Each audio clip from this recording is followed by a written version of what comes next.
Hey, and welcome to another episode of the Capturing Your Love Show, where we talk about everything weddings, relationships, marriage, and so much more. Today, we have a phenomenal couple on a destination wedding photographer team, Sam and Aaron, who work together. Aaron transitioned from the military, and Sam, former 2020 Miss Pennsylvania. Sam, Aaron, thank you guys so much for being on the show. Thank you for having us. This is so exciting. I love sitting down and talking with you. Yeah.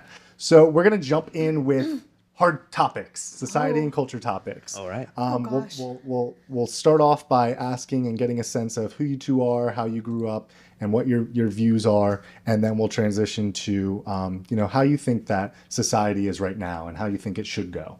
Is that cool? Yeah. Yeah, let's do it. So, question number one: what does marriage mean to you as an individual, and how do you feel it differs from your grandparents or your grandparent or your great grandparents or your parents, and how do you feel it's similar? Okay. I'll go first. So I think Yeah. that what marriage means to me personally, I think also our marriage as well, is that it's someone that you're living life with forever. And it's not necessarily like, always rainbows and sunshine, but it's someone that you're actually like doing a job with and making sure that you can have the best life possible with them, but then also for generations going on. But someone, of course, that you love and you care about. I think for us personally, when I look back on generations such as my grandmother and my mom and stuff like that, I think it's pretty similar to how we view marriage, still in more of a traditional sense of what you would imagine marriage to be like in a textbook. But you didn't ask this, but like society-wise, I think it's definitely shifted from, how it is today compared to their time. Mm-hmm. Yeah. That's good. Yeah, I would say that marriage is a covenant and it's a commitment to another person, but it's the combination of like a promise to God and also a promise to another person that no matter what happens in life, you're going to live it together. And I think there's also like the category of family as well. And Samantha and I, we got married because we like to have a family together, and that's just the product of the love that we have for each other. So if we were to say how that is similar to or how that relates to like our grandparents, I would say that the principles are still the same, but I think that the conditions are different. So they had their own challenges and we have our own, but that doesn't change the institution. And I think that you adapt to the times, and that's what makes life worth living, right? Having those experiences. Incredible answer. I like that. So from your perspective, I know you touched on it a little bit. Do you feel that America's society, as if we're going to pinpoint one society, why not the one we're living in? Do you think that we have more of a positive or negative connotation surrounding the idea of marriage? And why do you think that is? I think negative. I think that people look at marriage now as like a trap. And I think that when it comes to marriage, they're like, oh my gosh, I'm tied down to someone, something, like bringing in my life to someone else's and vice versa. And they kind of look at it as like a chore and more like an inconvenience. Because a lot of people nowadays, I would say with their own lives, whether it's career or just what they want in their own life, like traveling or whatever it might be, they're very selfish. So I think that bringing another person into it, they'd rather have loose ties. So when they feel like it's convenient, they can just break it off instead of, having the government involved when it comes to, their relationship. You mentioned selfishness. Now that's a human nature. That's like a trait by human nature. So why do you think it's way more prevalent now than it had been in the past? I think career. I think especially with America as well. I think that especially in our generation, I would say like millennials and Gen Z's kind of gone away from it a little bit. So maybe millennials and like the forgotten generation, so the generation before millennials, career was really pushed. And I think it was because there was so much growth in our world when it came to job opportunities, which is great and phenomenal. But getting that idea pushed upon like especially the millennial generation, there's like no time for like other people. It's like what's best for you, what's best for your job, what's best for, furthering your career until you're 65 and then can retire. That would be like the main pinpoint. I mean, there's so many other ways of it and pyramid of it, but career for sure. Thanks for elaborating there. So, Aaron, I want to hear your perspective. Do you think American society has more of a positive or negative connotation around marriage? I think there's. I really like this question, by the way. I really That's a like good your one. response. Yeah, it's a good one. And trying to fill in some of the gaps what Samantha said. I think in general there is a larger overarching problem of attention and visibility. So I would answer your question by saying, I think it is perceived that marriage is negative. So if you were to go online, for example, for your news or your entertainment, it's very common to see prenups and like conversations about like baby mothers, like baby daddies, things like that.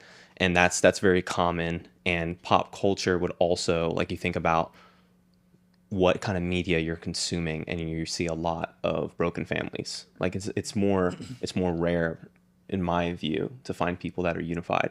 So I think that there's a perceived disunity and negativity towards the idea of the institution of marriage. But I think that the reality is that everybody wants the benefits of marriage regardless. So, but that's not really going to make the news. Like another happy married couple like lives happily ever after. Like no one's really gonna.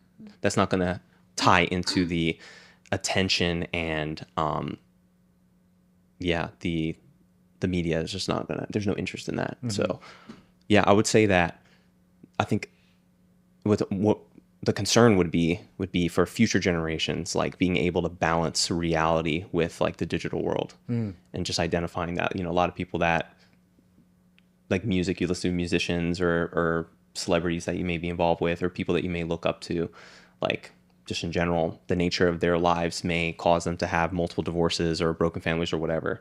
And that doesn't necessarily mean that's how it is for the rest of the population. Yeah, that's good.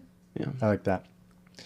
So, what do you two think the biggest thing you've learned? I mean, you've been married. This is incredible. I looked this up because I wanted to know. Today, you two have been married. I don't know if this number means anything to you too.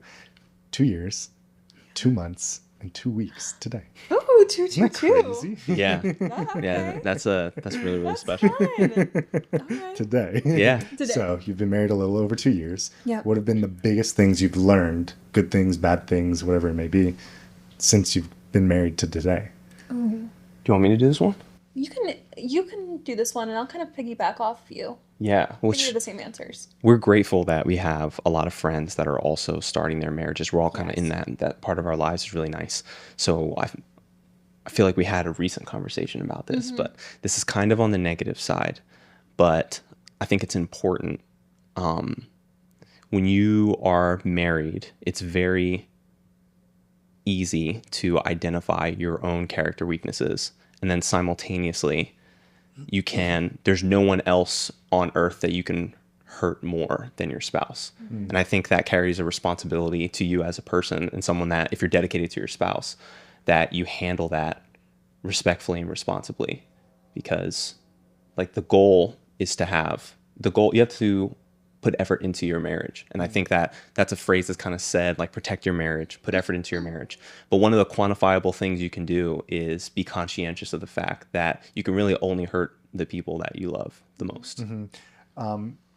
Could you give an example? Because what you said is I agree. Yeah. But for someone who might not really grasp what that actually looks like in a day-to-day, like what's like one really simple example that you could? Yeah, I got one really easy. So I think that here's another blanket, and then to get specific, communication. Like they say, communication is key, right? Like, okay, if you were to go deeper, how do you communicate effectively? Like, how do you communicate? Well, you have to listen first, right? The whole like 2 ears, 1 mouth thing. And the right answer is what's the most beneficial for your partner.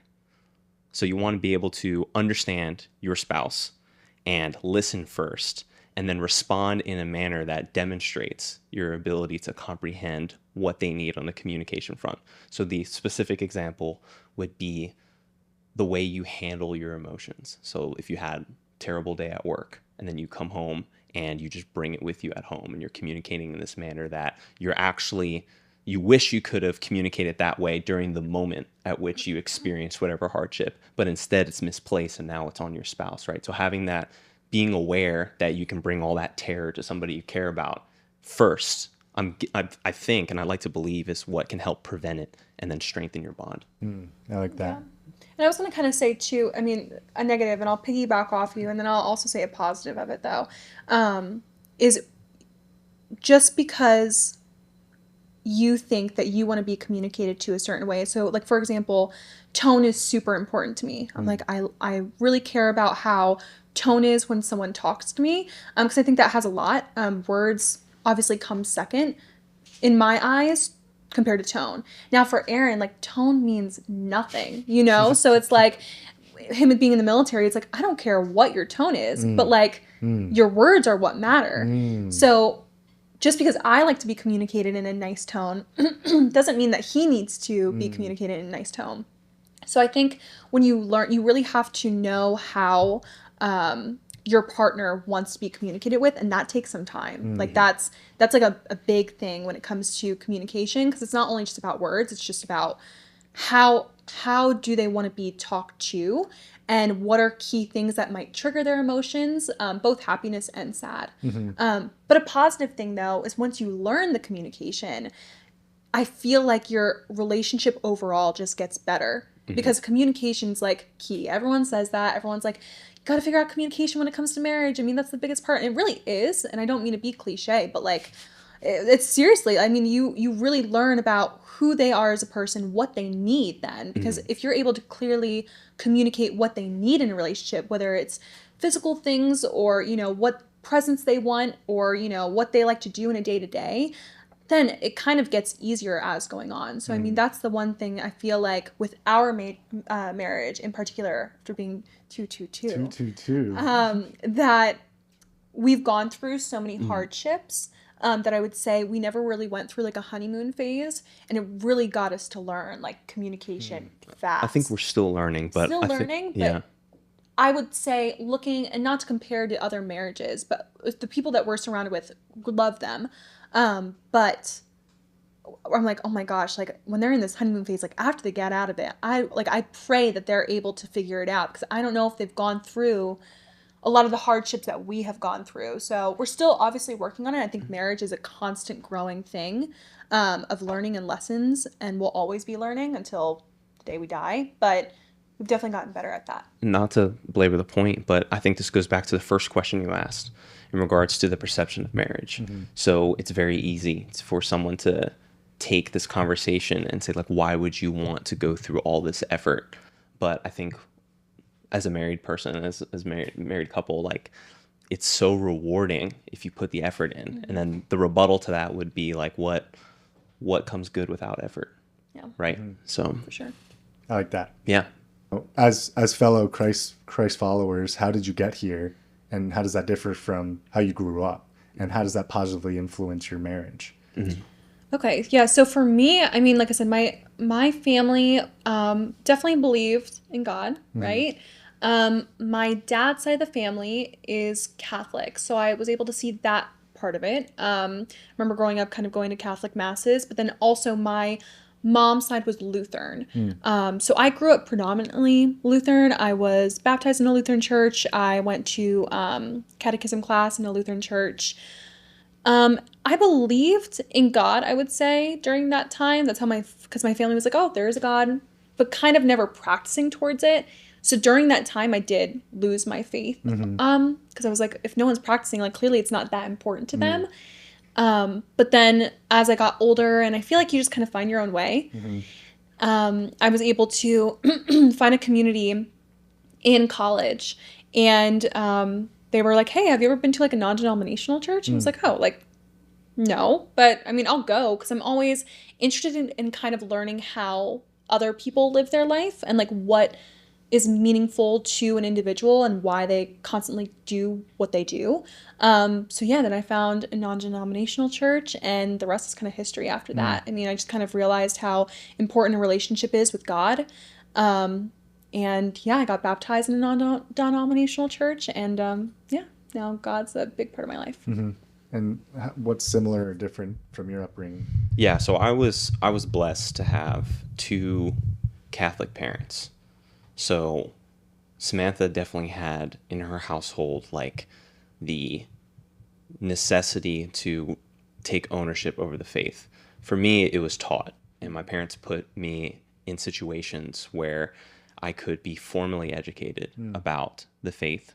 And what I'm very extremely grateful for is that I went to a Catholic all boys school named Malvern, and that school taught me in a mature, unbiased way about the church. And its goal was to have you formulate your own opinion, not necessarily regurgitate doctrine in the hopes that you would become a believer that way. So it's an Augustinian school, and they believed in St. Augustine, who found his way to God through essentially academics. So it would make sense that believers of Christ that follow St. Augustine would have a school attached to it. So I'm really grateful for that. I will say, though, that eventually it has to become your own. And I think that people that I have tremendous respect for people who find their ways to Christ without the experience I had of my life. And I think that wrestling with faith is a part of practicing it. And for me, it was always a wrestling, never a denial. So I'm grateful for that experience. And that's a byproduct of my environment and the mentors that I had. But you mentioned how it affects our marriage. Was that the second part of that question? Yeah. So we decided early that I'll reiterate as well too. So he's still Catholic and I'm still non-denominational. So that's like a big question when people ask us. They're like, so did you convert or did he convert? Because we got married in a Catholic church.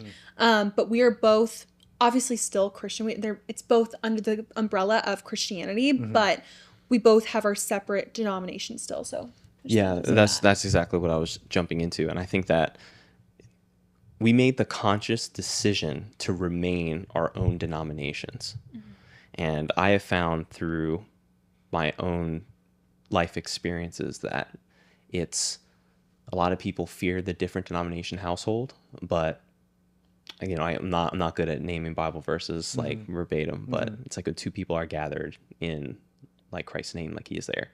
So for us, when we were dating, we had this conversation, and now that we're married and we're working with our marriage, I really like the fact that we both are able to gather all the benefits from the different denominational practices and bring that into our home. So that's very, very important to us. And I've never seen it before in other couples, but I think that in our own personal experience, it's been incredibly enriching. It's so nice. And I think you also think about it like when we decide to raise children, there's so many, again, the main goal is just to believe in Jesus and believe in God. Like that's the main thing. And that's why when it came to denominations, like I wasn't scared of marrying into another denomination, because so many people are like, how do you do it? I'm like, because the main values are there. Like it's the same religion, it's the same goal, the same people that you decide to worship, and it's Jesus and God, and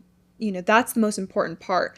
But I look at when we decide to raise our children, I'm like, there's so many different characteristics from both denominations where I'm like, I want to pull from this one and I want to pull from this one, and that way for our home, it's its own thing, and we can kind of educate our children in both ways, so that way they're hopefully the goal is more educated than us when it comes to the religion and who God is. But hopefully they can make their own choice. Yes. Yeah. Right? So they have all the information that they need from opinions that are diverse but still centered on Jesus Christ.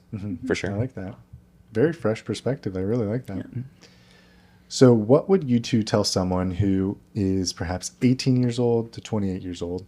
Give a nice 10-year, right as adulthood hits at 18 years old. A lot happens in that time. To help them better prepare themselves to be a future husband or a future wife. Oh, that's a lot, because I think that I'm 25, Aaron's 26. We always say that 20s are just such a weird age. And even from 18 as well. There's so much growth within that period. But I guess before you find a partner, try and figure out what you want when it comes to a relationship. And I know, again, blanket statement, very cliche, but a lot of people don't think about like the main important values. And it's not necessarily what your political affiliation is. It's not necessarily your religion. It's like, where do you want to live? Like that's a deal breaker for a lot of like people. It's like, oh, I want to stay close to my family. Well, I've always had this dream of going to Florida.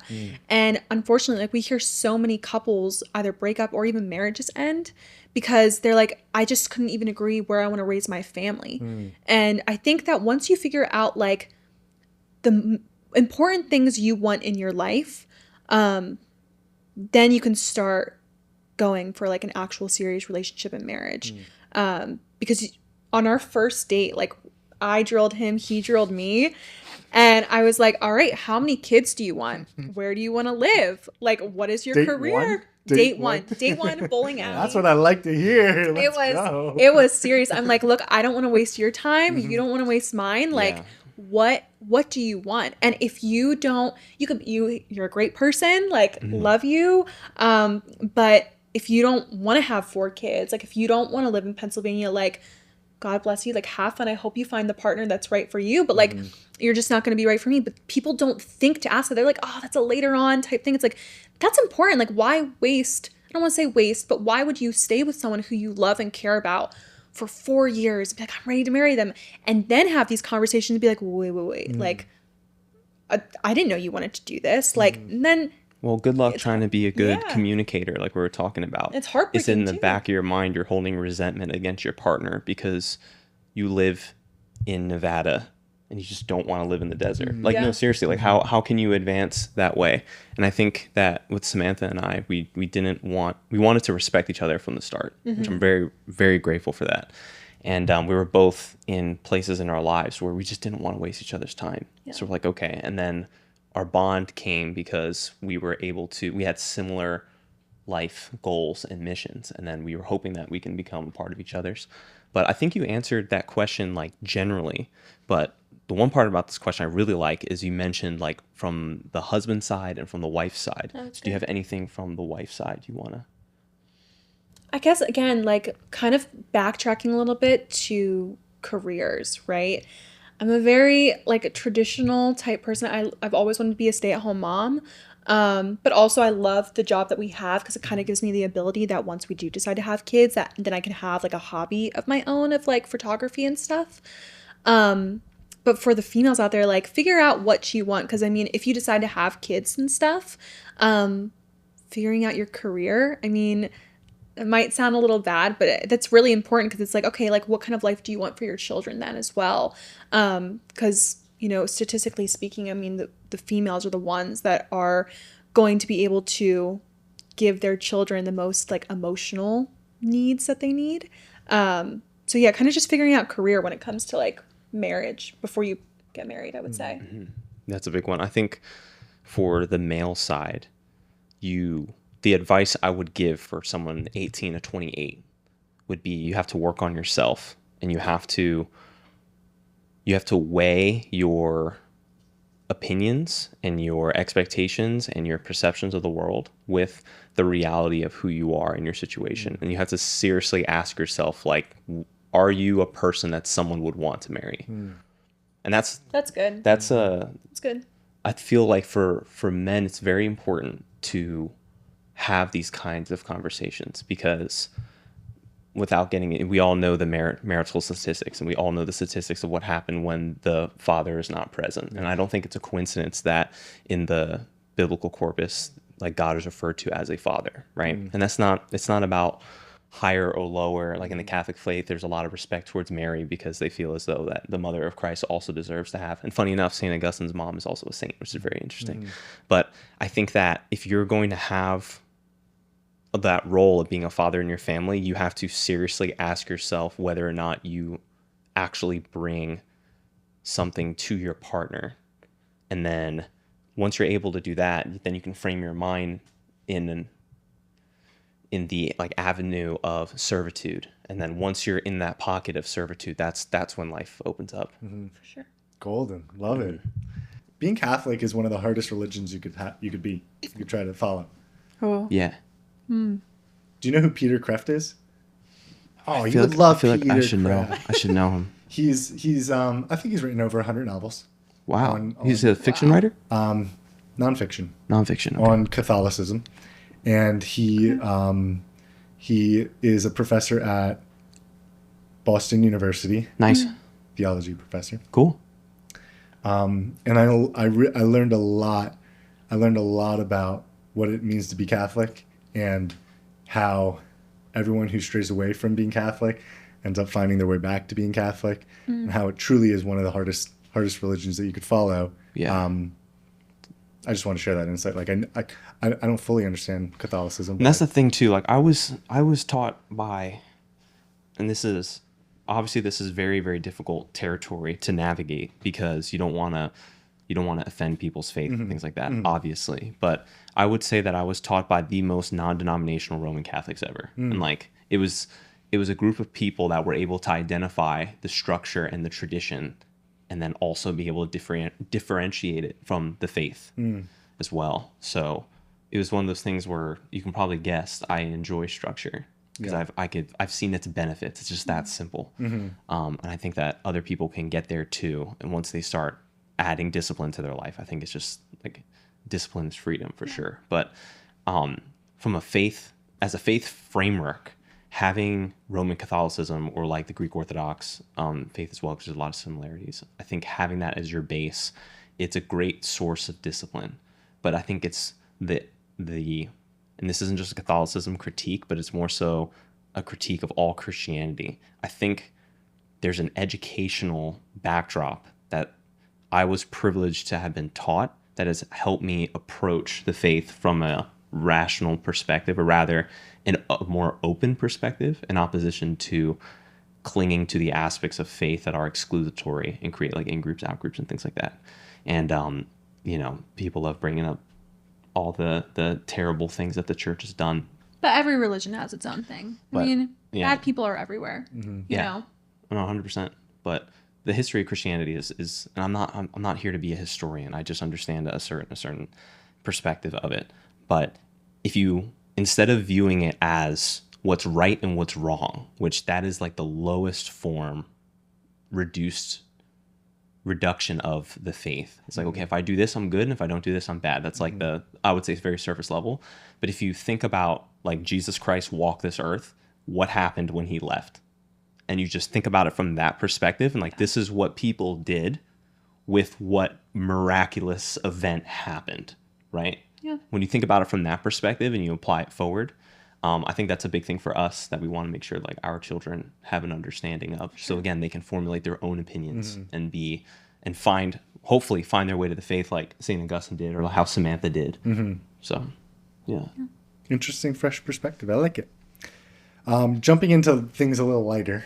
Okay. Not as deep, which is fun. Digital communication, relationships today. Okay. How do you think it has changed the landscape of how people, the positives and the negatives of dating, and how people try to find someone they want to spend the rest of their life with?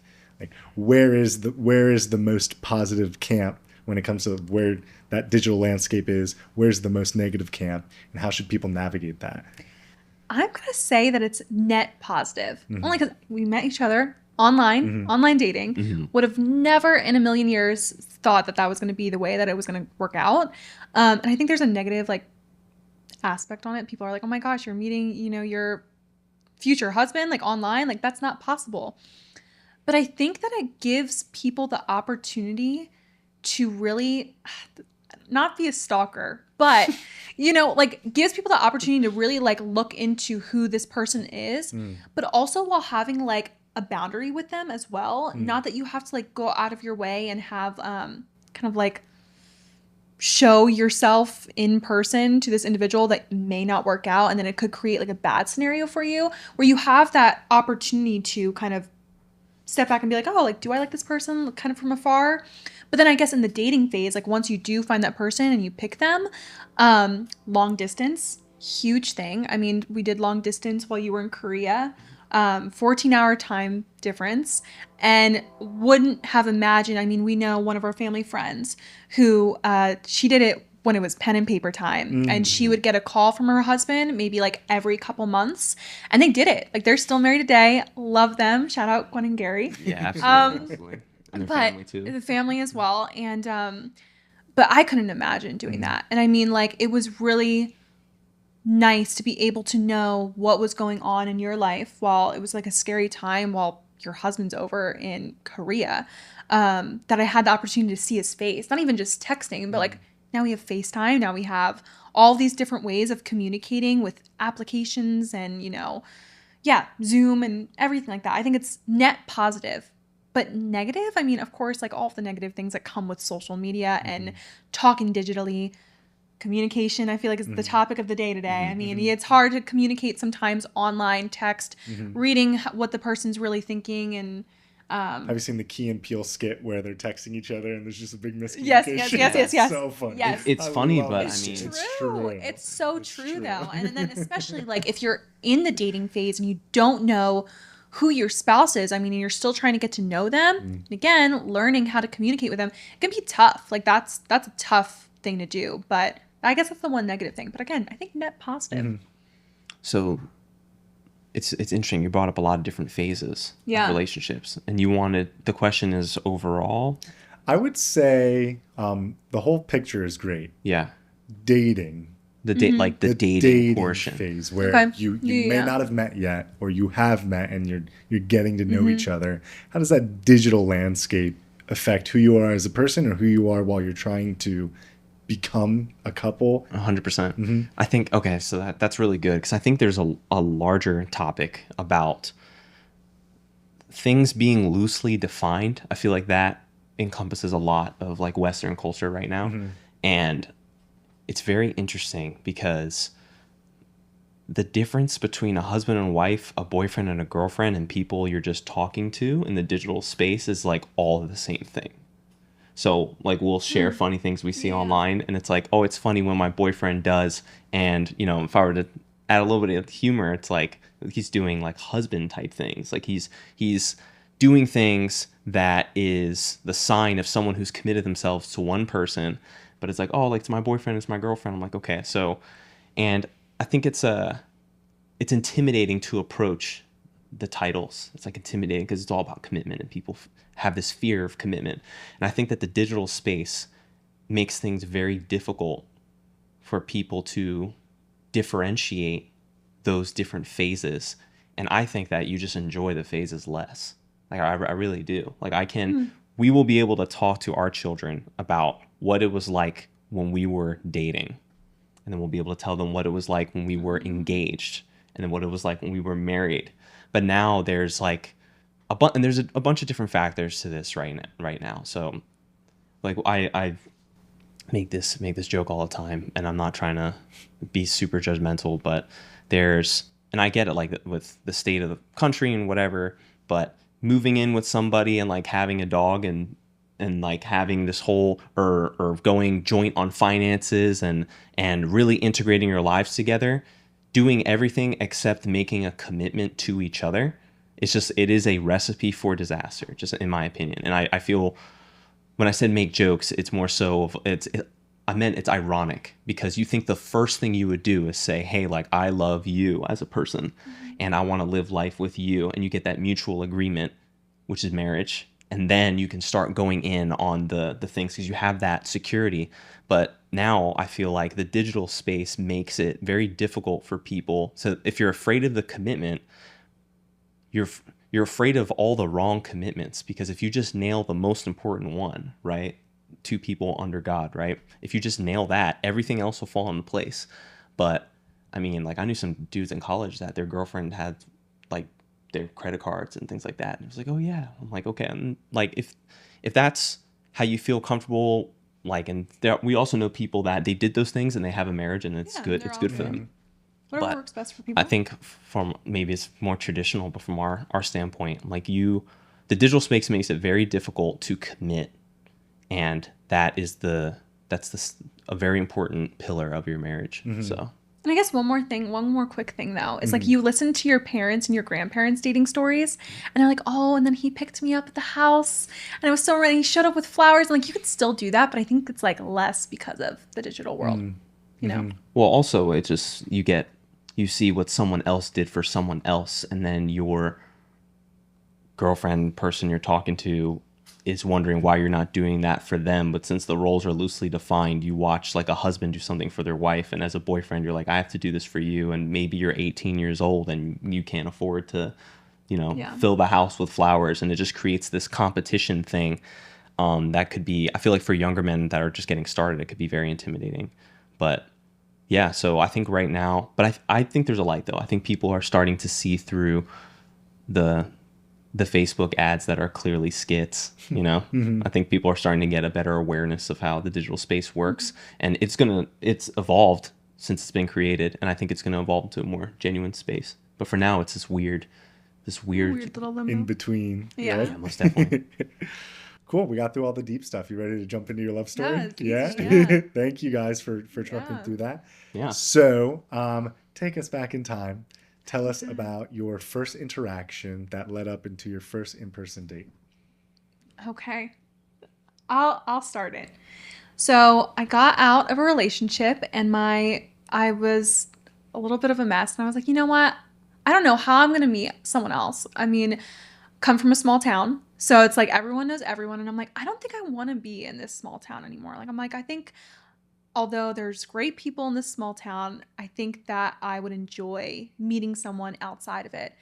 This girl I was working with, she's like, well, what about online dating? I was like, absolutely not. Like, no, because again, there's a stereotype to it. And I was like, I don't think I really fit that. She's like, I'm going to make it for you. I was like, I don't know if that's allowed, but sure, go for it. Go for it. So she made the profile for me. I felt like a boomer at that point because I'm like, I don't even know how this works. I was like on Tinder, and I was like, so I swiped. She's like, no, don't do that, because then you're going to like them. I was like, okay. So swipe left, swipe right. Now I don't even know what it is. A swipe right means you like them. Okay. And so I'm going through it, and I'm like scrolling. I was on it for, I think, like a little over 24 hours. And I swiped right on Aaron. And The rest is history. we exchanged Instagrams, I think. Because I think at that point I was like, I'm not going to be on this anymore. Like, if you're interested in my life, like, here you go. Have at it. And we stopped talking for a little bit, for like about a month. So this was like in November time. And then in January, I was like, okay, like still, I went on a couple dates and stuff. And I was like, like this is fun, but... And I made a post about donating a dress because I was in pageantry, and I wanted to be able to give a prom dress to a girl that maybe couldn't afford a prom dress because pageant clothing and formal wear is just really expensive for girls. I was like, hey, I'm going to give this away. And I won't kind of dive into your story a little bit, but Aaron he knows the experience of having clothing donated to him. So he reached out to me and he was like, hey, like, this is really great for what you're doing. Like, I really enjoyed that. And it's nice that you're actually giving back to, a girl. Wait, is this from the month-long gap? This is a month-long gap. Yeah. Month-long gap. I'm not talking. Because at first I was like, who's Aaron? And I was like, oh, like, thank you so much. Like, again, like, wasn't to gain attention. It was really like, I really wanted to just like give back to a girl. And then we just started talking, and then we just kind of started to get to know one another. And about like a week and a half later, we went on a date. So you were at West Point at this time, and this was in 2020. So in January, we were before the pandemic. So life was still normal at this point. And you had come home for the weekend, and where his hometown's from is about an hour away from where I grew up. So I was like, oh, this is perfect. Like, you're going to come home in a week. Like, let's go have a date. And I don't even think we called it a date. I think we just called it like a little get together. I was like, let's just have fun. So we went bowling. That was our first date. Yeah. And went to Friendly's and got ice cream. Like, just like a little fun time. And as I had said in the beginning, that's when I drilled him about, who he is as a person. Actually, funny enough, I made him take the Myers-Briggs personality test. Do you know what that is? Yeah. Wow. I made him take it, and it was just like so I studied communication, and I was like, hey, like, before this date, like, maybe why don't you take, like, have you ever heard of Myers-Briggs? He's like, no, I haven't. I was like, it'll take you 10 minutes. Like, let's just find out. And he's like, I'm like, so what are your results? He's like, I don't even know what you are, but like an ENTJ. And I was like, oh, that's great. And I like scrolled on Google. I was like, are we compatible? I guess that's like the equivalence of like star signs. I don't believe in that, but for us, I was like, let me see if our personalities match. And they did. So I was like, okay, great. But the first date went really well. Yeah. And after that, we went on a few more dates. We went to New York then for our second date. And then I'm just kind of trying to speed things up. Like third date, we went to New Jersey as well. I think so I wanted to fill in some stuff too. Go ahead. It's pretty special. But I think we were both at periods of our lives where we didn't want to waste other people's time. And I just remember, like, and this is really how God works, you know. Who am I to say how He works? But I'm grateful for the gifts you get. And I was in a period of my life where I was I got very into, like, the military thing, I'll just say. I'm like, okay, this is what I'm going to do. And I had come to the assumption, based off the relationships I had seen in the service, that you can't serve and have the marriage and family that I was looking for at the same time. But I was contracted. So I'm like, okay, well, this is what I'm going to do. And I think I'm grateful that I can do this. And I want to put all my effort into this. And, you know, from the single perspective, I'm like, I don't want to use people, because I was not comfortable with that. And from the dating perspective, I'm like, I can't give anybody the time that they need right now. That was kind of my conclusion. Like, if I'm going to be interested in somebody, so moving from someone you're talking to dating somebody, like having a girlfriend, I'm like, my girlfriend should know that I appreciate her and that I am willing to make time for her. And I had made the time commitment to myself at the time that it was just going to be the occupation I was in. And right around that time where I made that promise to God in prayer, like, this whole weird online thing happens. And you can imagine me just not wanting to pay it any mind. But when you're in the service, a lot of the people experience this. It's difficult to meet people. So I went from, like, all boys school to the Army. And then I'm thinking to myself, I'm like, there's just no way I'm going to find, like, a wife. Like, there's no way, like, it was, you know, like, it was just, that was my mindset. But Samantha's generosity was very attractive to me online. And that's when we started really talking. And I can't even tell you the name of the bowling place that we went to, because I gutter balled, like, everything. So I'm like, this person is so incredible. But it was difficult for me. And you saw. Yeah, I did win. I won both bowling games. She's like striking out every time, and I'm just, how are you so good at bowling? We bowling. I'm just, of course. I'm just throwing the ball, and I'm like, so, like, trying to, like, talk to her, right? And I was like, yeah, whatever. Yeah, so like, wow. But it was difficult because I was trying to balance, like, what was going to happen in my military life with this person, and I actually found myself kind of getting in your own way. And then eventually I had to realize, like, we had a very emotional phone call, because at that time I was going to really commit to service, and there was going to be some location switches and things like that. And I just remember thinking to myself, like, the only thing that's getting in the way of your happiness at this moment is yourself, because you're the one that's pushing it away.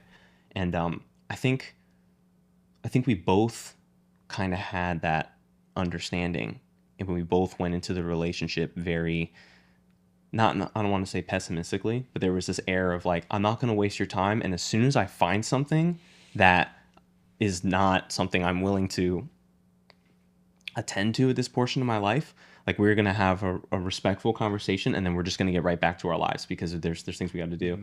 And that never came. And then we kept forcing that upon each other. Like, she was telling me about this test. And I remember thinking to myself, like, oh, she just wants this something major or whatever. But I was like, this is very interesting that we were in this trial period with each other, right? And I think that's important, because when you are dating somebody, like, that's what you're supposed to be doing, as far as I'm concerned. Like, you're supposed to be, you don't test drive a human being, but you're supposed to, and you can grow with people as well. We've seen that as well, even in our families. But you have to have that conversation with yourself and see, is this is this person someone I want to spend my life with? Like that should be in the back of your head if you were dating somebody. And people think that's very restrictive and oppressive, but the truth is it's going to make things way more efficient if you think that way, and then your life is going to be better because everybody's pursuing their goals and dreams. And Samantha mentioned, like, on the feminine side, you have jobs to think about, and like you're going to have a job, and you maybe want to have kids, and like how are you going to work that out? And if you're not with somebody that wants those things, all those plans you have, they're going to the wind, you know? But so we realized that we had a lot Yeah. in common. Yeah. And that's why you were talking about the emotional phone call. I think we can say, so we had the call, and originally he had said, he's like, hey, I don't want to get married until I'm 30. And as a female, I just didn't want to push it. I was like, all right, like that's totally fine. Like, I'm not going to push marriage. And never did I. I was like, I want to be able to give him the space, and because I don't want to push for something if he doesn't want it. But then you said that you loved me before you even started dating. And that was like, oh, wow. I was like, all right. He called me and I was like, is everything okay? Like, this was after our third date. Yeah. I had met your family at that point at West Point. There was a game. And after that, you had called me and I was like, oh, gosh, like this guy probably wants to stop talking to me. Like, he's sick of me. Probably after his parents met me. I don't know. And he's like, no, I have to tell you, like, I get it off my chest. Like, I love you. And at that point, it was funny. I'll never forget it. I had my Chipotle burrito in my hand. I was like driving back from Chipotle. And I was like, I'm ready to just move on. This guy's just like going to dump me. And he didn't. He was like, I love you. And I was like, oh, he's like, no pressure to you. I really need to tell you how I feel. And I was like, okay, like, I love you too. Like, I'm glad. Like, then we moved on. And then funny enough, I'll say kind of the rest is history, but after that, our fourth date, you officially asked me out.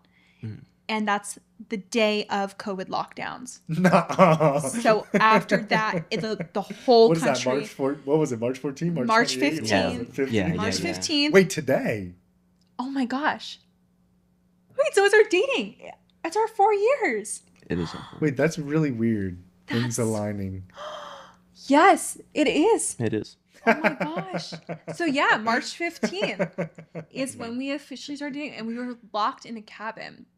And we're like, oh my gosh. And that was at the point where all the toilet paper was gone. Different story. But yeah, and then during that time, again, just kind of sum it up, is when you go to West Point, you don't get to see, like, you don't have breaks. So we were going in with the expectation that, like, I wouldn't see you until July. Like, that was the original thing. It was we'll say not as many breaks as like a regular college. Yeah, definitely not as was much. The reason why I was on dating apps, because you can't really go anywhere. Yeah. But I was quick mention about COVID, which was really nice. I feel like COVID was just like this relationship catalyst. For sure. You either raced into union or you just raced into a breakup. And I think it's because people were forced to just sit in rooms with each other. And once all the fun conversations were over, then that burning question of something big, like where do you want to live? Like, I think that's a big one. And like your faith, or what kind of life you want to have, like those real relationship questions you work out when you're dating somebody, like it all comes out. So for us, we again, really got to know each it other. it was kind of divine that we were prepared for no contact. And that was the big fear that I had, because most of the military relationships that don't prosper is because of the lack of contact. And that was my assessment at the time. And I remember thinking to myself, like, I'm taking this great risk by entering this career path and committing to somebody because I won't be able to give them the time. We're just not going to have any time. And then the whole country shuts down. It was a blessing. And suddenly we have like months and months of time. And I think it accelerated things for us greatly, because we continued to test the waters with each other and ask those deep questions. And it was just hit after hit after hit. And I just remember thinking to myself, like, why would we hold ourselves back from this life experience by, not going further into our relationship and then really, and pursuing marriage. So to kind of round out the love story is, I think that our relationship was accelerated by COVID for sure. And then a couple more blessings here and there. And now I did in the service, I was away for a little bit, but now we have this job where we get to work together, and that's like super special to us. So I think it really does. Things really do work out For sure. if you approach it from a mature perspective. Yeah. Yeah. I love the amount of detail That's good. because I'm learning about the two of you as well, and it's just very interesting to see how you ended up where we are today.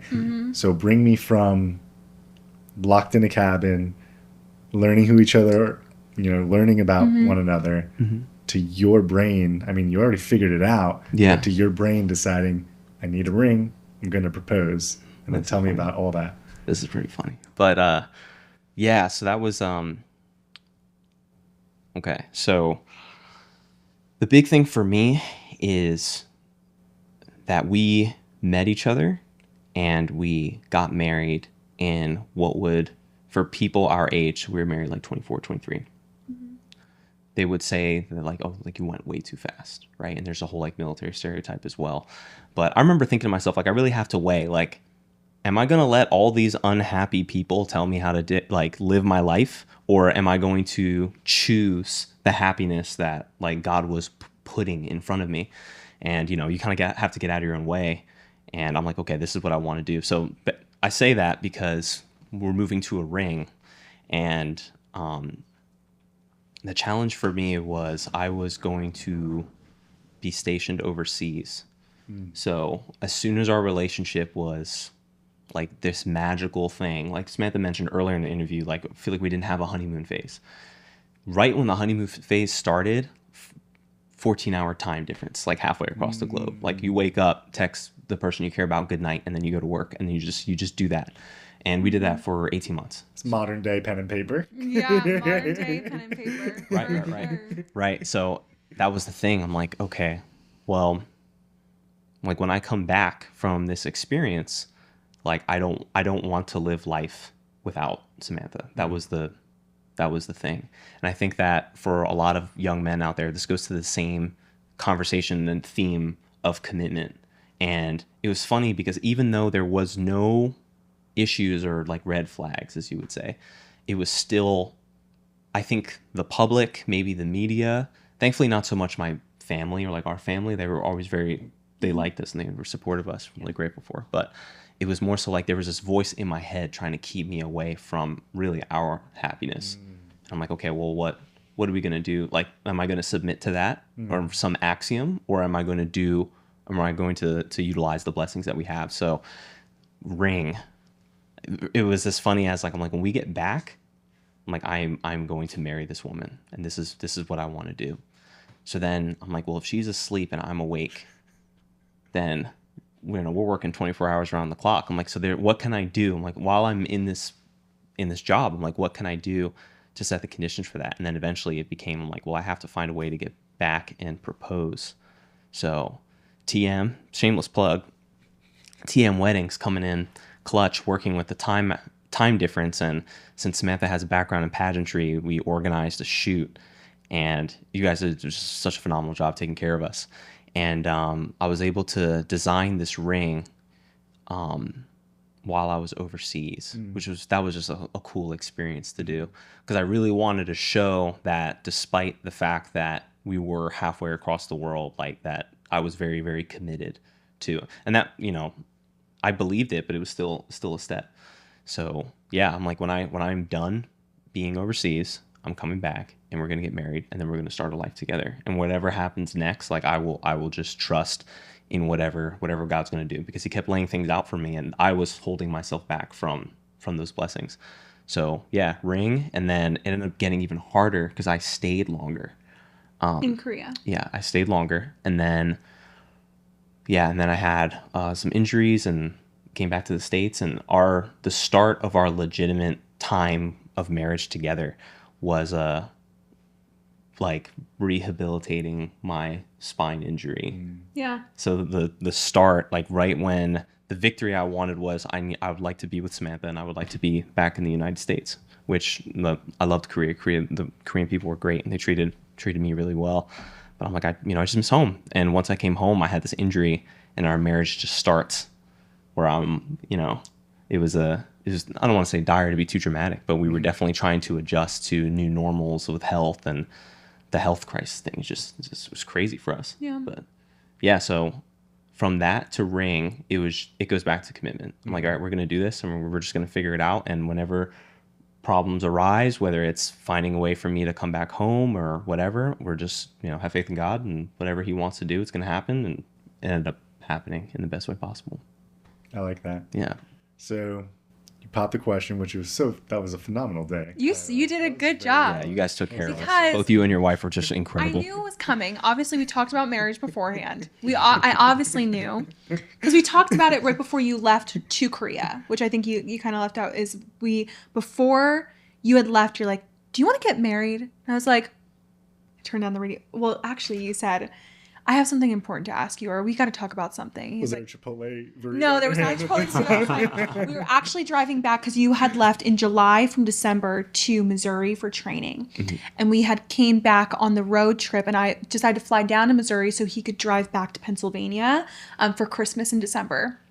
So we had a long road trip. So one thing about our relationship is that before we even got married, we had so many road trips together. I'm talking about states and states. So a 24-hour basic road trip. That's how you learn about stuff. That's really how you Road learn, trip. and it was fun. I always enjoy doing road trips with you. And but he turned on the radio and he was like, "All right, I don't know how to bring this up," and I'm like, again, I was like, "Gosh, he's leaving and he's going to Korea.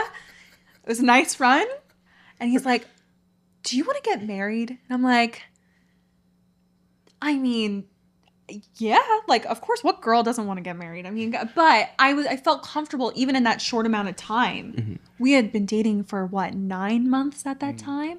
And it was so again, super fast, but we had that conversation. So I knew he was going to propose. But you guys did a good job because I've done photos with you guys in the past. So you guys asking to do photos in the past and be like, "Hey, can you help me?" Too weird. It wasn't weird. Yeah. It wasn't weird. I was actually expecting you to do it the next week at Longwood Gardens. So you were sneaky. You were good about it. But yeah. I was pretty impressed. What ended up happening with your content then is it went mega viral. And didn't every news station pick it up? So what weird. happened? What happened? Well, then you left. So after you had proposed, you had to leave to go back to Korea right away. And I decided, again, we were in the prime of TikTok at this point, you know? That's what it was. That's TikTok. What it was, yeah.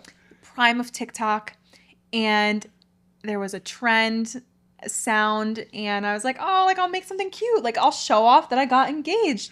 And I made it, and it went viral. I had it over I remember refreshing it whoa, another 100,000. Whoa, another 100,000. Whoa. And at that point, and TikTok's still like this. You couldn't predict its algorithm.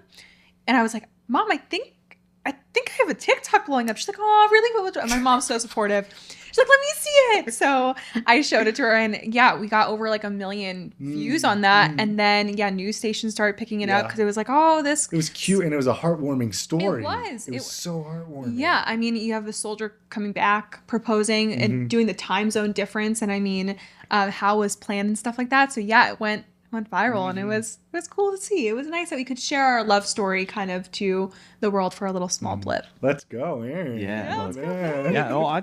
I was just, it made me feel really good to know that Samantha felt what I wanted her to feel, which was that the just genuine commitment. But that was cool. So I remember seeing she was always very helpful, sharing with me what was going on, because I was very, very, very involved with work, which is always nice to just come home to decompress and then reconnect with people you care about. It's like, oh, there's this thing. And I remember Samantha being so excited about that. And I'm like, I'm glad that she can have this. I'm glad you guys can have it as well, because you guys did such a phenomenal job working with me. And, even remember the phone thing? I didn't even have the phone plan, and it was just, it was phenomenal. But fun stuff. Yeah. It was fun. So, you got engaged. I'm sure you had an idea of what the perfect wedding was going to be like. Talk to me a little bit about what it was planning that together. Was it 50-50? Was it 30-70? Was it 0-100? It was not 50-50. So the nature of what I was doing took a lot of the time away. And I remember I visited, I can't remember if it was after the engagement, we went and we did the large categories of logistics for wedding. Yep. And Samantha, she kept me involved in that capacity. But then that was another thing too. I'm like, I'm dropping this off on her lap. But I also know Samantha's character, and as you know, like, Samantha's very creative, and she likes these kind of things, and she's very talented at these kind of things. So I was hoping that there could at least be some level of enjoyment. And like my in-laws as a family, they're really good at just coming together, like all the families coming in. It's like, okay, like what's the task? And they just get it done. So it was a lot of Samantha's family helped me out personally with the design and details of the event. So I pretty much just handled the groomsmen. I was going to say, you did a lot still with your groomsmen. I would say, and this isn't in a bash way, I'm not trying to be mean, but it was probably like 80% me, 20% Aaron. And Definitely. I know there's a joke of like, oh, well, the brides always take care of it. But I know that if you could have been here, it would have been 50-50 because you're such a creative person and you would have definitely been more involved. So I never held that against him. I try to keep him involved as much as I could with the time difference.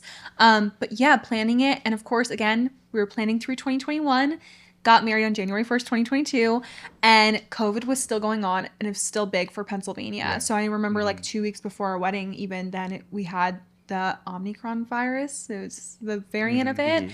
And we had so many people that last minute had to drop out and stuff. But so planning was still a little bit tough during that time just because of COVID. But still had a wedding that I'm so glad that what was important to me was that people left in. They're like, we enjoyed your event so much because working in the wedding industry, and I'm sure as you know as well, I mean, sometimes people have weddings and as long as the bride and groom are happy, that's all that matters. But sometimes you have people just leaving and just bored. And I'm like, although this is for Aaron and I want to make sure that other people have fun as well. So the best compliment we could have received after doing all of the planning through it was that people loved it. So I'm just really glad that was the case. Awesome. And then your wedding happened. Yep. What was your biggest W, your biggest L? Oh, of the wedding day? The wedding day. Oh, I think, and again, I don't want to reiterate Samantha's point too much, but we had a lot of people. Oh, here's one. A lot of people like the music.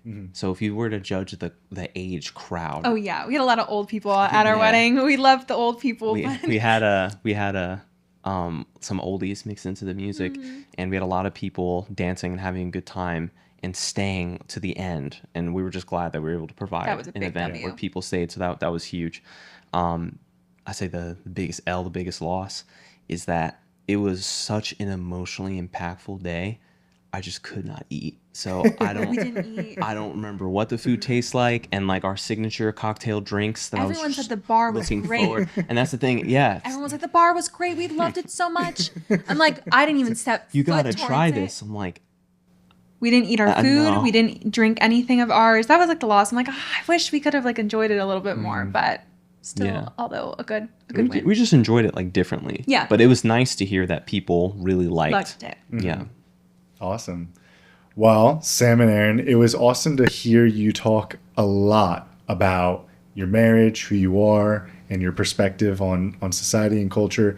If someone on here is listening right now, and they might be, struggling with something as an individual or as a girlfriend or as a wife or as a husband or a boyfriend, as a man or a woman, is there any, points of encouragement or anything that you want to share with them when it has to do with dating, planning a wedding, executing a wedding, being married? Is there anything you want to, share and encourage the world with? I would say, and this kind of falls into relationships, but also can kind of go into your day-to-day life, is being selfless in a selfish world. Because a lot of the times, I mean, if you think about it, if you sit there and just think about it for like 2 seconds, when was the last time you thought about someone else and how they're feeling or how they're doing or like about their life in general? Most of the time you go through your day of like, what am I going to do today? What more can I do today? Like, what are my tasks to do today? It's me, it's always about yourself. And that's great. Always put yourself first. You always want to make sure you're still okay and that you have everything you need. But I would say take some time to think about someone else for the day, even if it's just like a minute, right?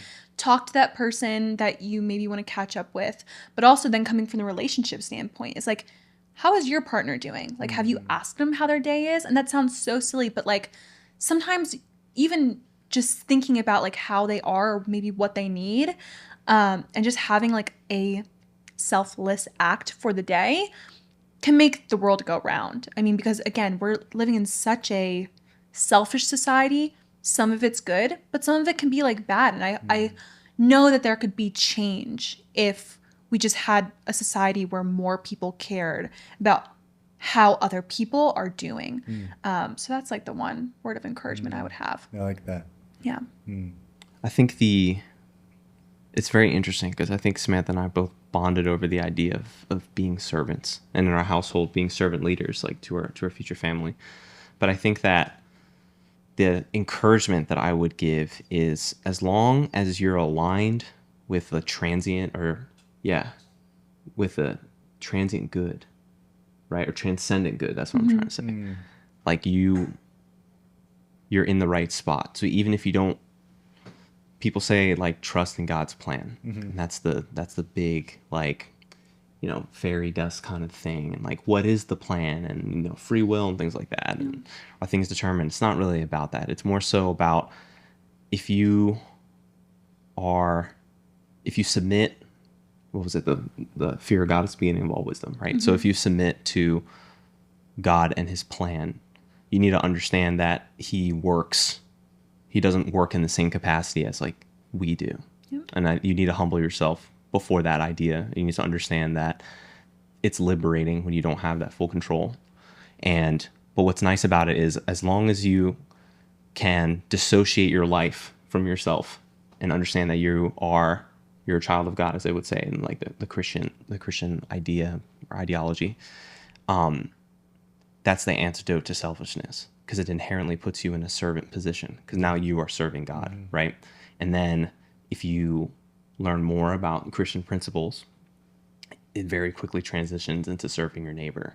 So I would say, as a piece of advice, as long as you're aimed at God, whatever happens next, like he will lay out a plan for you that you will probably not understand in the meantime. Most times, yeah. That's how it works. But if you just stick with that, things will turn out for you, and it'll be better than you imagined, like finding someone you care about on a dating app. Yeah. You know?